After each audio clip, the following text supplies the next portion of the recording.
আমি সজীব ওয়াজেদ জয় বলছি।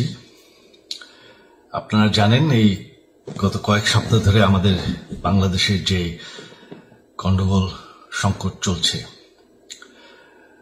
এই যে ছাত্রদের কোটা বিরোধী আন্দোলন, কোটার বিরুদ্ধে আমরাও ছিলাম। শুরু থেকেই আমাদের সরকার কোটা সরিয়ে দিয়েছে, আমাদের সরকার তাদের সম্পূর্ণ দাবি মেনে নিয়েছে।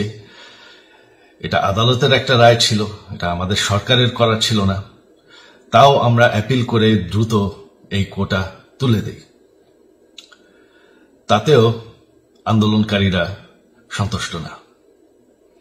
আমরা তাদেরকে আলোচনায় ডেকেছি, আমরা একটা জুডিশিয়াল কমিশন করেছি যে সংঘর্ষে যে হত্যাকাণ্ড হয়েছে সেটার বিচারের জন্য। অনেক পুলিশ অফিসার যারা অতিরিক্ত ফোর্স ইউজ করেছে তাদেরকে আমরা সাসপেন্ড করেছি। তাতেও এই আন্দোলনকারীরা সন্তুষ্ট নয়। আমরা যতই ছাড়, প্রধানমন্ত্রী নিজেই তাদেরকে ডেকেছেন যে আসেন আমরা আলোচনায় বসি, তাতেও তারা সন্তুষ্ট না। আমরা যতই ছাড় দিতে থাকি, যতই তাদের দাবি মেনে নিতে থাকি, তারা কিছুতেই সন্তুষ্ট না, তারা খালি দাবি বাড়িয়ে যাচ্ছে। এখন দাবি হচ্ছে যে সরকারের পতন। তবে সরকারের পতন হওয়ার পর কি হবে, কি হবে এটা কেউ ভেবেছে? আমরা বাংলাদেশে গণতন্ত্র রক্ষা করে রাখতে চাই। সরকার পতন করে নতুন সরকার আসার সাংবিধানিক অনুযায়ী শুধুমাত্র একটি উপায় আছে, সেটা হচ্ছে নির্বাচন। আমাদের সুপ্রিম কোর্ট রায় দিয়েছে যে কোনো অনির্বাচিত সরকার 1 মিনিটের জন্য ক্ষমতা নিতে পারবে না। তো তাদের এই নির্বাচনের দাবিও যদি আমরা মেনে নেই, তো তারা তো এই পর্যন্ত কোনো দাবি, আমরা যত দাবিতেই রাজি হয়েছি তারা তাদের দাবি বেরিয়ে যাচ্ছে।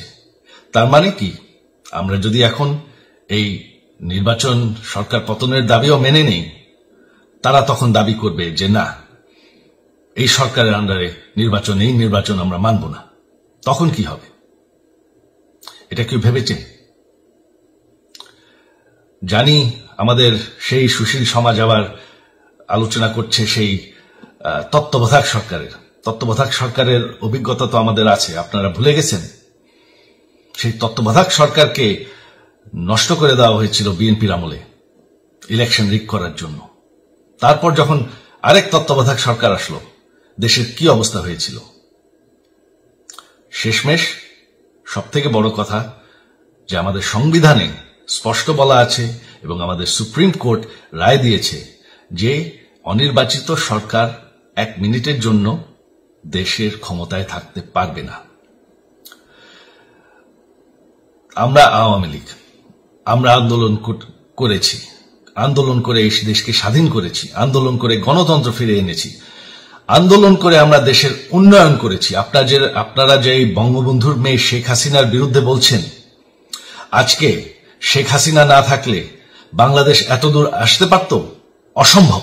কেউ কল্পনা করতে পারে নাই যে বাংলাদেশ এরকম উন্নতি করবে, এরকম উন্নয়ন হবে। ঠিক আছে, শেখ হাসিনার পর আপনাদের কি হবে সেটা আমারও চিন্তার বিষয় না, আমার পরিবারের আর চিন্তার বিষয় না, আপনারা বুঝবেন। তবে এইভাবে সংঘর্ষ করে, হত্যাকাণ্ড করে ক্ষমতা দখল করা যাবে না। এটা আর আন্দোলন না। যখন পুলিশ হত্যা করা হচ্ছে, নিরীহ মানুষের উপর হত্যাকাণ্ড চলছে, মানুষের বাসায় আগুন দেওয়া হচ্ছে, জার্নালিস্টদেরকে হত্যা করা হচ্ছে, এটা হয়ে গেছে সন্ত্রাস। আর সন্ত্রাস মোকাবেলা শুধুমাত্র একটি ভাবে করা যায়। আমার অনুরোধ, আমাদের ল এনফোর্সমেন্ট, আমরা অনেক ধৈর্য ধরেছি, তবে এখন আর এটা সহ্য করা যাবে না। ল এনফোর্সমেন্ট এজেন্সি, বিজিবি এবং কি আমাদের মিলিটারির প্রতি আমার আহ্বান যে আপনাদের দায়িত্ব হচ্ছে আমাদের দেশের মানুষকে নিরাপদ রাখা। এবং আমাদের দেশকে নিরাপদ রাখা, আমাদের দেশের সংবিধানকে নিরাপদ রাখা, সংবিধানকে রক্ষা করা। তার মানে 1 মিনিটের জন্য কোনো অনির্বাচিত সরকার আমাদের ক্ষমতায় আসতে দিবেন না। এটা হচ্ছে আপনাদের দায়িত্ব, কারণ সেইটা হলে আমরা আবার পাকিস্তানের মতন হয়ে যাব। আমাদের যে 15 বছরের উন্নয়ন সব শেষ হয়ে যাবে।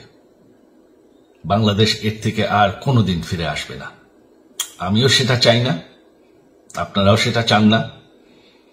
আমি সজীব ওয়াজের জয় যতদিন আমার পক্ষে সম্ভব আমি সেটা হতে দেব না। জয় বাংলা, জয় বঙ্গবন্ধু।